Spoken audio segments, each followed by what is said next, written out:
Hello students, આજે આપણે chapter number 2ને આગળ વધારીશું. છેલ્લા ચેપ્ટરમાં આપણે સિન્ફિગનો દેખાવ ટોપિકની શરૂઆત કરી હતી, જ્યાં આપણે ટૂલબોક્સને વિસ્તારથી સમજ્યા હતા. આજે આપણે કેનવાસ અને પેનલ બંનેને વિસ્તારથી જોઈશું અને ત્યારબાદ સૌથી સામાન્ય ઉપયોગમાં લેવાતા કેટલાક ટૂલ્સ વિશે પણ આપણે ચર્ચા કરીશું. શરૂઆત કરીએ. આજનો પહેલો ટોપિક સ્ક્રીન ઉપર અહીંયા તમે જોઈ શકો છો, કેનવાસ.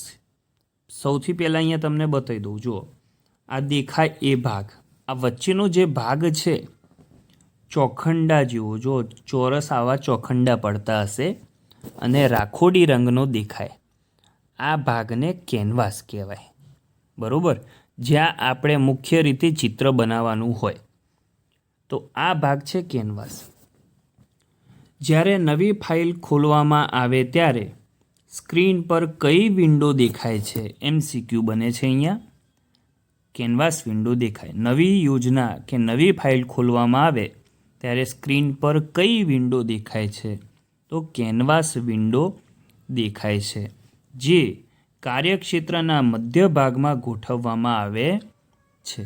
વચ્ચેના ભાગમાં આ રીતે ગોઠવાયેલું હોય. એનિમેશન બનાવવા માટેના ચિત્રો અહીં ઉમેરવામાં આવે છે.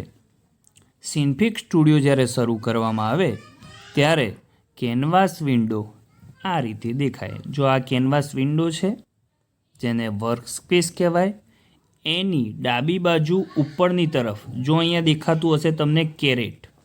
શું લખ્યું છે? કેરેટ. એક આ રીતે કાળું ત્રિકોણાકાર બટન છે, જો અહીંયા ત્યાંથી. બરાબર? તો આ છે કેરેટ બટન. અને અહીંયા નીચે જે આ દેખાઈ રહ્યું છે સ્કેલ જેવું, આ છે ટાઈમલાઈન. શું કહેવાય આને? ટાઈમલાઈન.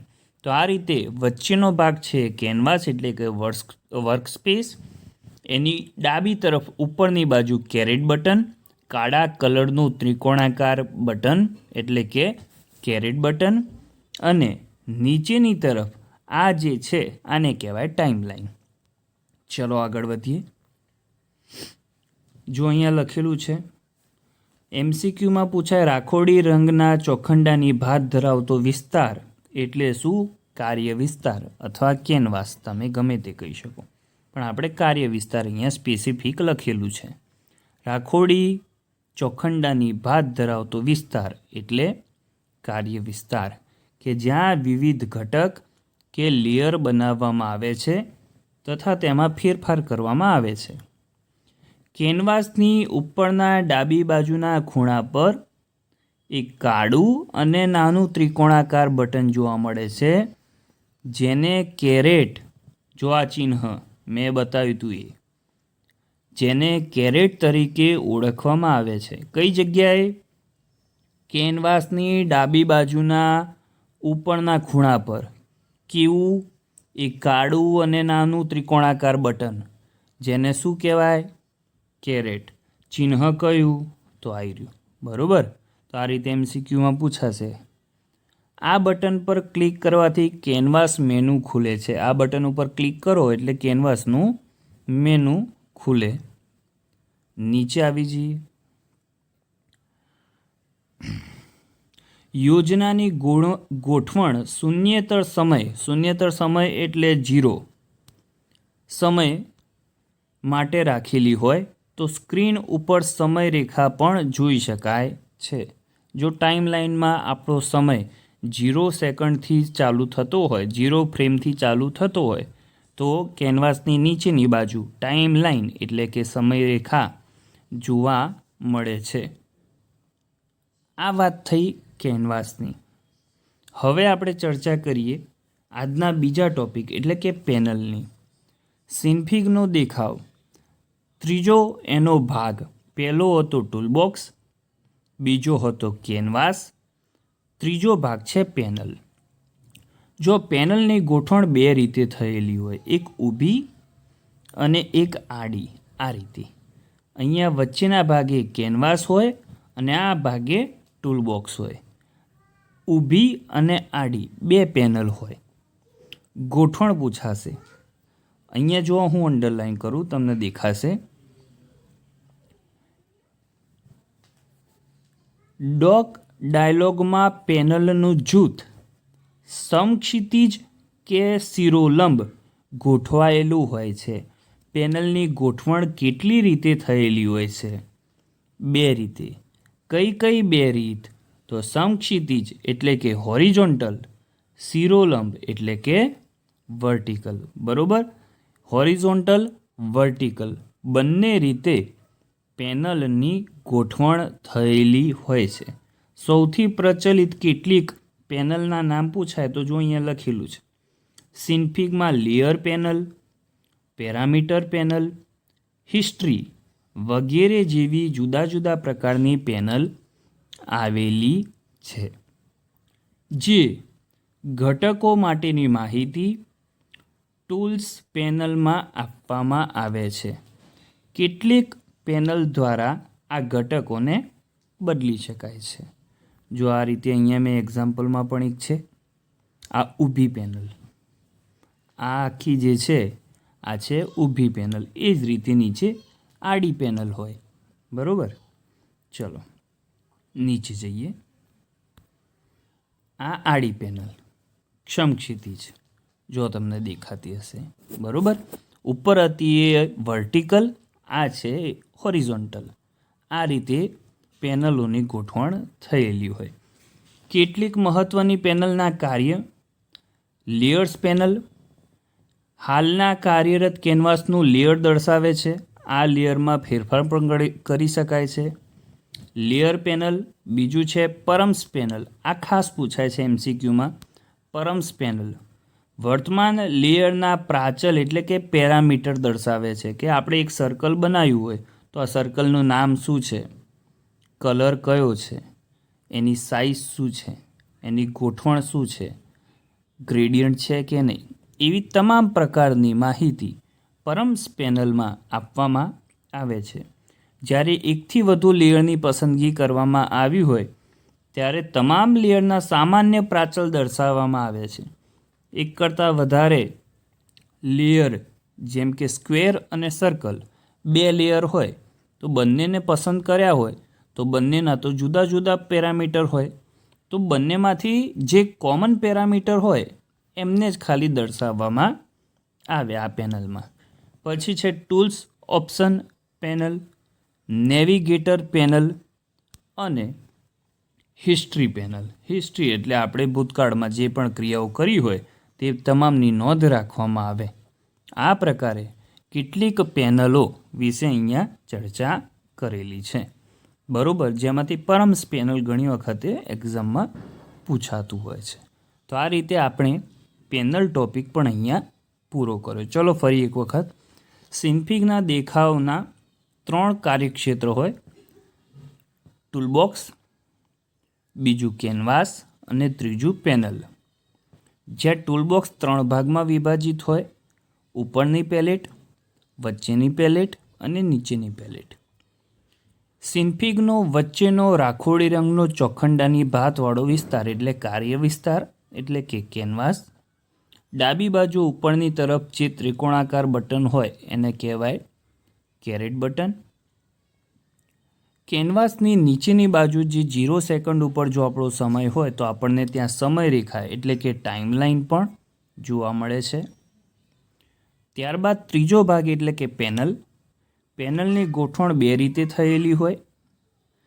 એક સમક્ષિતિજ અને બીજું શિરોલંબ, વર્ટિકલ અને હોરિઝોન્ટલ. જેમાંની કેટલીક મહત્ત્વની પેનલ આપણે અહીંયા જોઈએ. ચાલો હવે MCQ આવશે ફાઇલના કેટલાક મેનુ વિકલ્પોમાંથી. જેમ કે એવું પૂછાય કે સિન્ફિગમાં નવી ફાઇલ બનાવવી હોય તો કયા મેનુ વિકલ્પનો ઉપયોગ થાય છે? તો જવાબ આવશે ટૂલબોક્સ, ન્યૂ ફાઇલ. આપણે જે કેનવાસ ઉપર કાર્ય કરવાનું છે તેની પ્રોપર્ટી એટલે કે તેના સેટિંગ્સ જો બદલવા હોય તો જો અહીંયા મેનુ વિકલ્પ આપેલો છે, કેરેટમાં જઈને કેરેટ બટન ઉપર ક્લિક કરીને એડિટ મેનુમાં જઈને પ્રોપર્ટીઝ વિકલ્પ ઉપર આપ ક્લિક કરો તો આ રીતે એક ડાયલોગ બોક્સ દેખાય, જ્યાં 3 ટેબ હોય. કેટલા? 3. કયા કયા? ઇમેજ, ટાઈમ, અધર. જ્યાં ઇમેજ ટેબ ઉપર જો કે કેનવાસનું સેટિંગ, કે કેટલી વિડ્થ, કેટલી હાઇટ, ઇમેજનું સ્પાન, ડાબી બાજુથી જમણી બાજુથી બોટમ એટલે કે નીચે અને ઉપર કેટલી જગ્યા રોકવી છે, છોડવી છે, એના વિશેની આપણે અહીંયા માહિતી આપી શકીએ. અને ત્યારબાદ એપ્લાય બટન ઉપર ક્લિક કરી દેવાનું અને ઓકે બટન ક્લિક કરવાનું. ત્યારબાદ બીજું છે ટાઈમ ટેબ. જો ટાઈમ ટેબ ખાસ ધ્યાન રાખજો. ટાઈમ ટેબમાં સૌથી પહેલાં છે ફ્રેમ પર સેકન્ડ. આ પૂછાશે તમારે ફૂલ ફોર્મમાં. એફપીએસનું પૂરું નામ આપો. એફપીએસનું પૂરું નામ છે ફ્રેમ પર સેકન્ડ. ખાસ યાદ રાખજો, એમસીક્યુ ઘણી વખત પૂછાયેલો છે.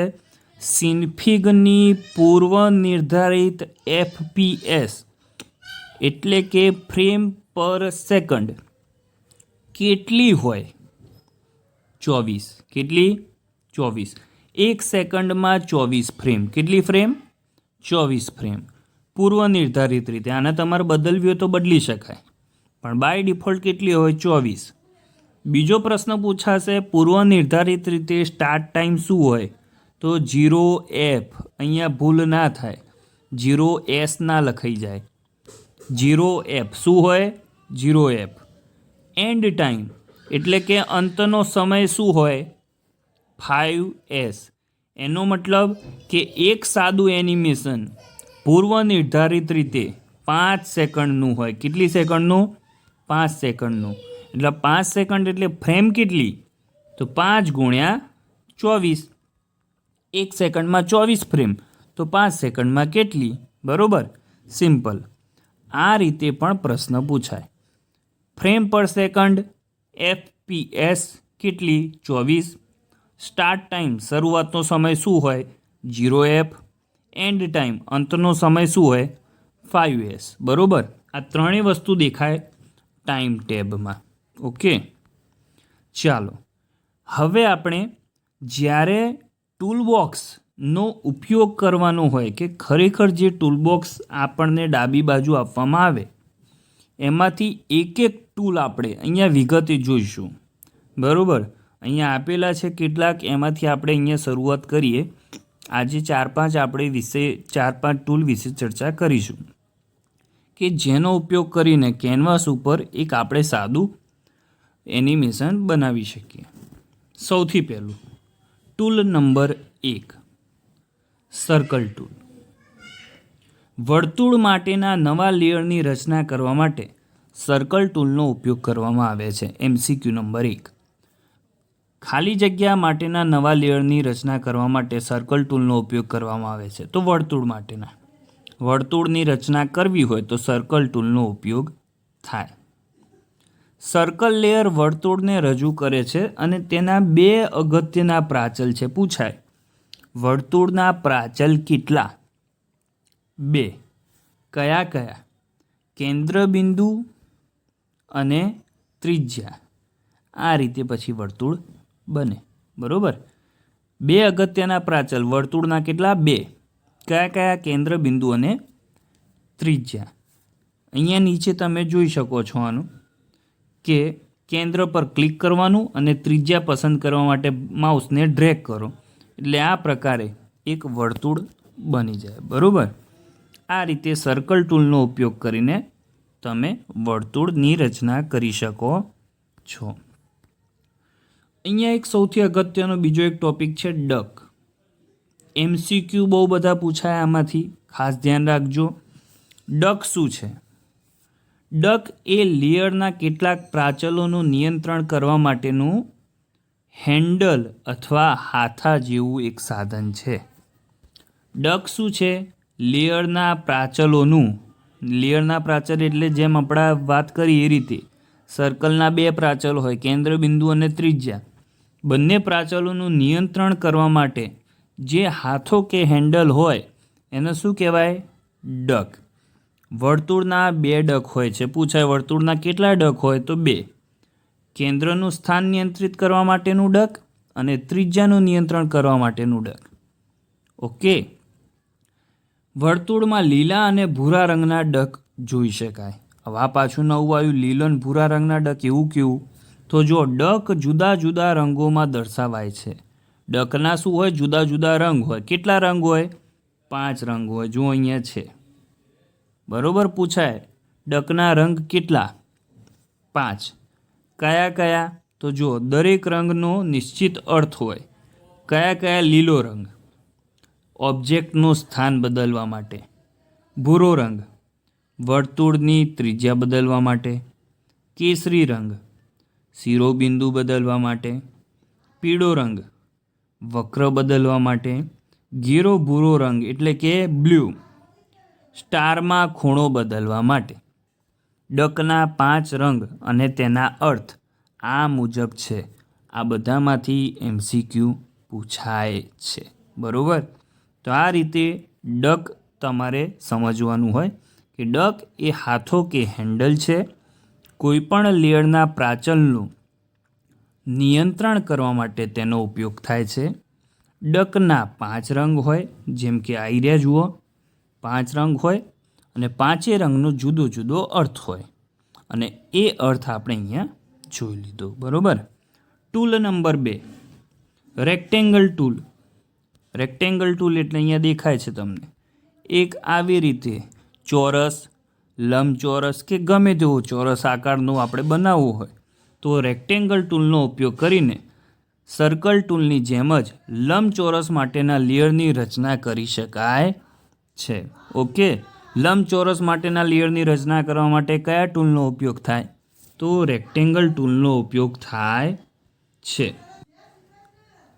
આ સાથે આજે આપણો આજનો લેક્ચર અહીંયા પૂરો કરીએ છીએ. આજના લેક્ચરમાં આપણે કેનવાસ જોયું, પેનલ જોયું, ત્યારબાદ સર્કલ ટૂલ, રેક્ટેંગલ ટૂલ અને ડક વિશે ભણ્યા. નેક્સ્ટ લેક્ચરમાં આપણે ટૂલબોક્સના બીજા પણ કેટલાક ટૂલ વિશે વિસ્તારથી ચર્ચા કરીશું. આભાર.